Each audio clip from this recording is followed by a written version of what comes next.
So we all have clients, and ourselves included in this, that don't achieve things they were meant to achieve. That is normal.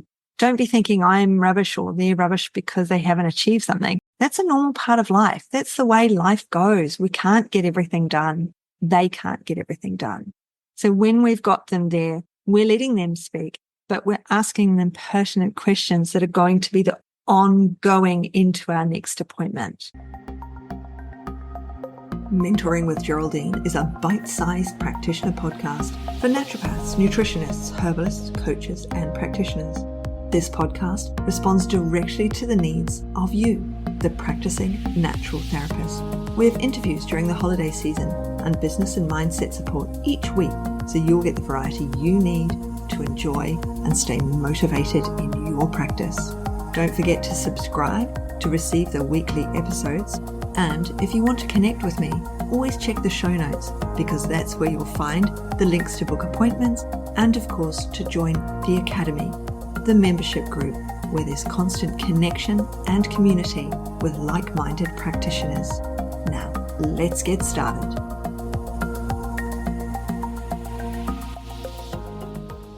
Hello, everyone. Welcome to Mentoring with Geraldine and the Bite-Sized Podcast. How the devil are you? So we've got a little bit of a mini series going on at the moment, and it's all about the consult, the time in the consult, and what we should be connecting over with our clients and talking with our clients. So last time I talked about the discovery call, the focus call, whatever you want to call it. Mine is called a focus call.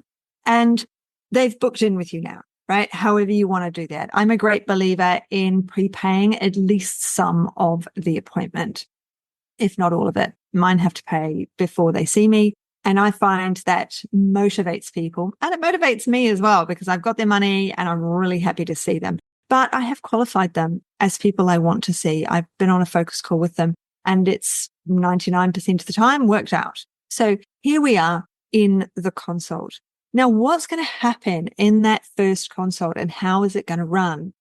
First consults can be really scary, where this person's going to turn up and tell you their life story. They're going to tell you all of their problems. And we've got things to deal with, lots of issues. Are you going to prescribe at that first appointment? What are you going to do? Now, we can have a system, right? We might have a package that we follow. It might be through one of the companies. You might be doing some sort of a weight loss, something or other that says you do this appointment, these are the bloods you take, whatever, right? For those of us who don't do that sort of thing, who like to see a variety but still within a niche, then we've got to think about, what am I going to do in that appointment, in that first appointment? And how is that first appointment going to run? It's really important that our clients understand our system and they understand what's going to happen and when within an appointment. And you can put that on your website. You can be talking about that in your social media. I'm going to see you and we're going to nut out what's wrong with you. We're going to work out a plan. However it is, you're going to do it. But when you first see them, you may or may not have had a discovery call with them. So let's say, even if you have or you haven't, you're still going to ask them the same thing when they come in the door. Tell me about yourself. What's going on with you? And they're going to talk. They're going to tell you their problem. Again, remembering that they probably haven't told anyone their whole problem in a really long time, if at all. Put it all together. And that's another thing. I see a lot of requests. What do people have in their intake form? Has anybody got an intake form that they can share with me? Our intake forms need to be quite specific to our niche. And our intake forms don't need to cover absolutely everything, because you're not just seeing this person once. You're seeing them on an ongoing basis. You're building a relationship so that there's trust. All of the things are being built in this relationship so that this client will do what you ask them to do after you've negotiated it and worked out their boundaries and things like that. But you won't know someone's boundaries or someone's issues, whatever those issues are, if you don't spend time with them. We can't expect them to do everything. We don't throw everything at them at the first appointment and hoping that something hits the mark. So that first appointment, we need to get to know them and their problem. Now, they may have researched their problem down to every single thing there is possible to know about their problem. And that's not uncommon because, of course, there's Google these days. Back in the day, they couldn't do all the research. They couldn't get hold of the medical journals. They couldn't do all the reading. And now they can. So they might come in really well armed with all of the things that they can or have tried and have done and have failed and succeeded. And you're going to need to know, and that's going to be part of that questioning. But that initial first 15 minutes, you need to let them talk. You need to discover them. Don't interrupt. Don't jump in. Don't, oh yeah, we're just nodding. We're quietly assenting to what they're saying, quietly letting them tell their story. Saying, oh, I know, needs to be taken out of your vocabulary immediately. If you say, oh, I know, that's the last time it passes your lips. You're never to say that again because you don't know. And it drives me insane. I've got a girlfriend who says it all the time. Oh, I know. I'm like, you don't know. You're not me. You don't know. You're my best friend, but you don't know. Okay. And I've said it to her a few times actually, but she still says it anyway. Drives me nuts. Whatever. It's her, but we don't want to be saying that. We're not in their shoes. We don't know what is going on with them. Only they can know that. So that's, oh, I know. It's very Australian. Something best avoided. Okay. We want them to keep giving us information. And if we cut them off with, oh, I know, or, oh, yes, so you've said, or even if we don't ask open-ended questions, they're going to clam up. They're not going to give us that additional information. And people have had things a really long time, and they have to understand that if you've had something a really long time, then there is no magic wand and it's going to take time to get rid of it. So there is the old adage that you've got a month for every year you've had a problem. And that is true for lots of things. However, with hormonal care, so someone comes to you with terrible periods, then once you get them on, once you get rid of the pain and you've made it the right length of time, all of the things, and it's all been a nightmare and you've figured all that out, and they ring you, oh my God, best period ever. That's when their 3 months starts, not when you started work with them, because we have to have 3 moon cycles for the body to recognize change, for the body to understand, hey, this is what life is supposed to be like. I'm not meant to be in pain the whole time. You're not meant to be rolling around the bathroom floor vomiting. And this is what my body is supposed to be doing. And it takes time to get there. It takes the right combination of herbs and supplements and things to get them there sometimes. And then once they're there and once they've had that perfect period, we then have to count 3 after that before we change anything, before we reduce anything. So those clients need to know that. They need to know that this is going to take a bit of time. You're here on a hormonal basis. We've got to get you right. Then we've got to do 3 months. And then we can start reducing it. You're here for your guts. Right. This is the system we use. This is my weed and seed, and then my heal and seal. And so it goes on, so that people understand within your niche or your area of work, this is what generally is to be expected. So one of my lines on the focus call generally is, I'll see you for 2 weekly for the first 3 or so appointments. Then we ought to be able to move it out to 3 weekly. And from then we can move it out to 4 weekly. Be expecting to see you around 5 or 6 times before we can really extend out those appointments. So they're ready for that. They're understanding that. So when they're in there with us, we've got time. Okay. You've got time to talk to that client, to learn about that client, because you've already explained to that client that this is an ongoing relationship. They understand they're not just here for one appointment. They are here to be coached to health. All Blacks didn't make it where they are today by turning up at practice once. They started when they were small children. It's constant. And for us, it's not going to be constant. We're not going to have them out training every day unless you are an natural capacity All Black team, not me. But we're going to be seeing them on a regular basis because people struggle with change, don't we? We all struggle with change. So we've got them there. We want in this first appointment to really create that connection with them, for them to understand that we're there for them and that we're going to help them and that we've got these initial changes we want them to enact. Now, when we're in the area we enjoy working in, because there's obviously outliers in all of the areas that we work in. You might think, I'm working in anxiety, I'm working in mental health, but everybody comes to you with IBS because of the gut-brain connection. So we're going to have to know things in other areas and work in other areas as well. So they come to you. We have this connection time. They tell you their story. We then reply to them. We then make them understand that we understood them by responding with what they've said, with the line, what I'm hearing from you is that you have really painful periods and you vomit every time within the first 24 hours before the period starts, before you actually bleed, or at the first bleed, this is what happens. So we're really getting in there and replying so that they know we know, because they might turn around and say, oh no, I'm never sick. I just have to be on the bathroom floor just in case. Oh, okay. This is a big difference to actually vomiting. We have got a difference here. We're going to have to get to the nitty gritty of why, what the problems are. And we're not going to do that immediately. We're not going to do that in the first 5 minutes. We need time to do that. We need time to then go, okay, so we're probably going to be giving her these herbs and this supplement, but let's start with the basics. First appointment, I will often just give diet change. Okay. I will give major diet change and maybe a supplement, maybe not. If I don't think someone's compliant or going to be compliant, I only do diet change. I don't bother with a supplement because there's no point. If I look at them and I think you're not into this, somebody else has booked you in and I thought you booked yourself in or I wouldn't have seen you, you're not coming back. I'm not going to do anything other than give you diet. But generally, I've been in the game a long time. I'm going to give a supplement.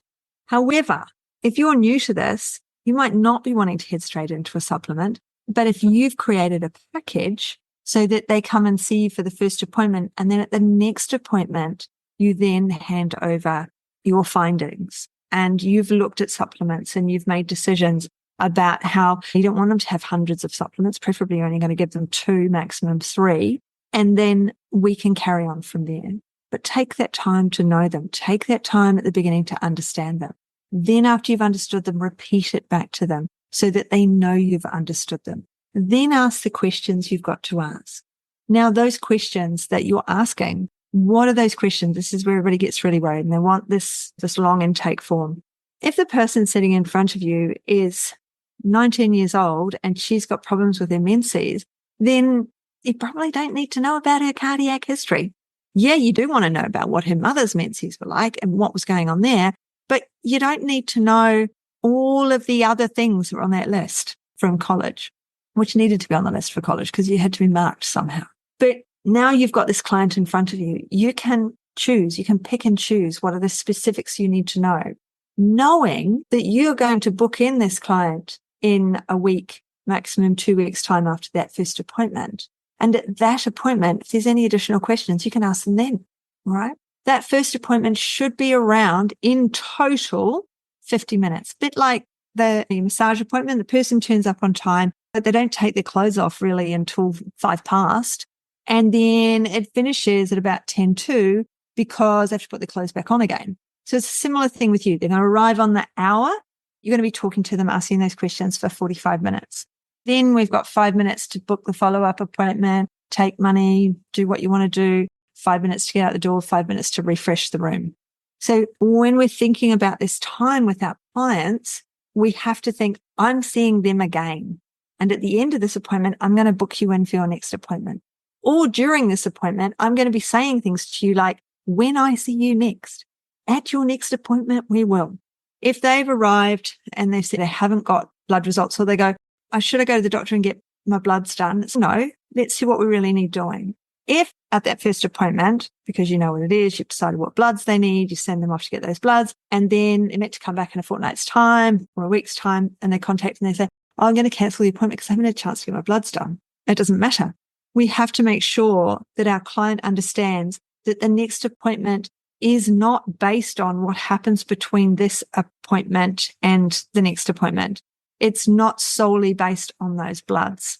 We can do other things without those blood results.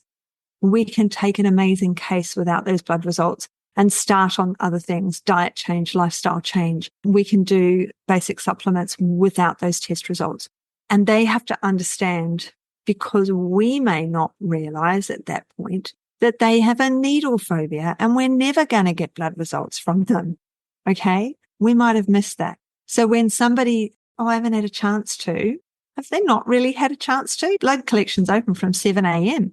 If they've got a newborn baby, maybe they haven't got time to because at 7 a.m. they're actually on the breast, but they would have been able to at 8 a.m. Oh no, they're taking the kids to school at 8 a.m. Blood collection's still open until lunchtime. Yes, we want it to be fasting. We want bloods taken at the same time we want to explain to our clients, blood should be taken at the same time every time you go for blood. But you might turn up at your blood collection centre at 7 a.m. and there's always a queue, so you go in at 8. Always turn up at 7 a.m. It's going to be approximately the same time.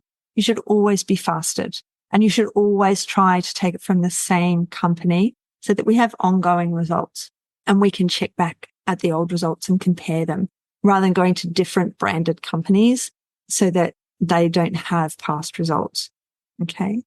So there's some things we're explaining to our clients, and if they can't do it, then we have to figure out why. What are their boundaries around going to get blood taken? What are their boundaries? What are their problems? What is insurmountable for them that has prevented them from doing something we asked them so that they then cancel their follow-up or reschedule? What is going on? We have to be prepared in that first appointment to work to their strengths. So we're asking them what they're good at, what they prefer. I had a client, and she said, she wanted to swallow tablets. So I went to a lot of effort to find powders so that she could drink what she wanted. And I learned so much about powders. I take powders now myself after all those learnings, but I went through everything. And then she said, no, I don't want to mix them like that. I'd rather take a tablet. Really? So we all have clients, and ourselves included in this, that don't achieve things they were meant to achieve. That is normal. Don't be thinking I'm rubbish or they're rubbish because they haven't achieved something. That's a normal part of life. That's the way life goes. We can't get everything done. They can't get everything done. So when we've got them there, we're letting them speak, but we're asking them pertinent questions that are going to be the ongoing into our next appointment. All right? We can't resolve their issues on one appointment. Nobody can. We're going to have to see them until they're ready for either discharge or our ongoing healthcare plan. When we think about that time with them, we think about, because this is your homework now. We're into homework space now. So I want you, if you can, to record a consult. Now, a lot of you are on Zoom now, so it's really easy. I used to tell people to just record it on their phone. We all have voice record on your phone. It certainly comes with the iPhone. There's a memos. I'm assuming that with all the other brands, there's some memo or you can just download one. And what you're saying to your client is you have to ask permission, which on Zoom is automatically asked via Zoom, but on your phone, it's not automatically asked. But what you say to them is, would you mind if I recorded this appointment for auditing purposes? It's going to sit next to me. So it's basically going to record me. It's not actually going to catch a lot of what you say. It's to audit what I am saying in here, because that's when you might discover how much you say, yeah, and how annoying you are. That would be me discovering all my annoyances. But also when we're saying the negative things, or they're saying something like, I'm your worst client, you won't be very proud of me. It's got nothing to do with my pride. It's to do with your own pride. So we might be saying to a client, I'm so proud of you. You've done so well. No, that's not what we're saying. We need to say things that encourage them, because their skills should not be reliant on us giving positive reinforcement. It has to be on their own positive reinforcement. We might pick up that I've said by mistake, I'm so proud of you, when in actual fact you want to say, you should be so proud of yourself. Something we should say to children as well. You should be so proud of what you've done. That's amazing. Pat yourself on the back. So that they're giving themselves that positive reinforcement. They're not waiting for us to give it to them, because that might be a block to care as well. So that first appointment, recap, it's a lot of them talking. It's you note-taking. You may or may not prescribe a supplement, but you're going to be informing them that the next time they come will be, if you're not, the next time they come, the supplements will be prescribed and they will be given the plan the next time you see them. Or you're going to be prescribing for them, and then next time you see them, you want feedback, and as well as giving the plan or whatever it might be.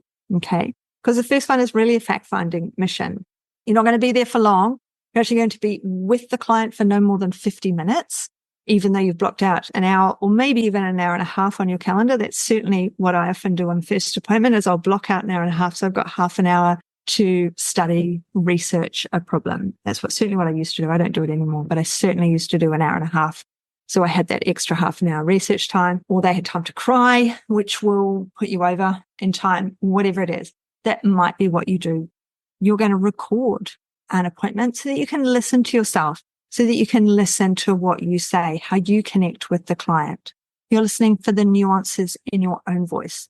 you're listening to your own behaviors, and you're listening at the end to whether or not at the last portion of the appointment, you booked the follow-up appointment. And then at the end, if you needed to, you took the money. All right. And throughout, you've said things like, when I see you next and at your next appointment, we will. Okay. Really important lines so that they're motivated to come next time. So they understand the system and they understand that there is a next time. Okay. So yeah, you've got a little challenge there ahead of you just to record your appointment and to audit yourself. Yeah. I think that's it for today. So next week, I'll be talking about the follow-up appointment. And we're also going to be talking about the reschedules, cancellations, and follow-up, and the last one. So I hope you have a good one. I hope you enjoy the rest of your day. If you haven't already done so, I would love that 5-star review that you're just dying to give me. If you're on your phone, you just scroll down and there are those stars. Look after yourself, and I'll catch up with you on the next one. See ya. Thanks so much for joining me today. Don't forget to rate, review, and subscribe to the podcast for the weekly episodes. If you'd like even more support and learning, then the Academy is for you. Here you'll find part 2 of the herbal discussions, more clinical learning, and case studies to support your clients in practice. Bye for now.